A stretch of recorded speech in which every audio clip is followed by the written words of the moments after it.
একটা জিনিস আপনার খুব পরিষ্কার হতে হবে, সেটা হলো আগে আমরা শুধুমাত্র সুপারিশ করে ছেড়ে দিতাম এবং মনে করতাম যে এটা ঠিক, এখানে নিয়ত ঠিক আছে, সেহেতু এটা বাস্তবায়ন হবে।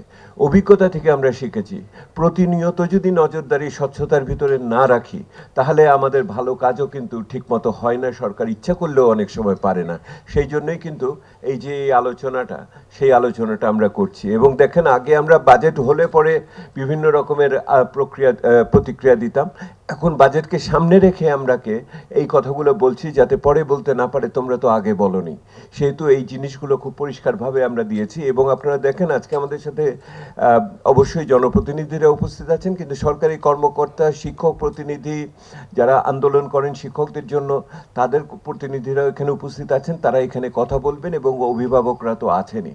সেহেতু আমরা একটা বহুপাক্ষিক আলোচনার ভিতর দিয়ে শিক্ষার পক্ষে একটা জাতীয় ঐক্যমত্য রাখতে আমরা চাই। এবং সেইটা হবে মূলত হলো শিক্ষার মানকে নিশ্চিত করতে হবে, আগামী দিনে যেন এটাকে আগাতে হয়। আপনারা বলবেন শিক্ষার মান নিশ্চিত করার ক্ষেত্রে আমাদের ছাত্রছাত্রীদের সবচেয়ে বড় প্রতিবন্ধকতা কি? আমি আপনাদের সামনে আপনাদের উস্কানিমূলকভাবে একটা কথা বলি। কেউ কেউ বলেছেন শিক্ষকদের মানই হলো শিক্ষার মানকে আগামীতে নিতে না পারার সবচেয়ে বড় প্রতিবন্ধকতা হিসেবে কাজ করছে বলে আমরা মনে করি আর কি।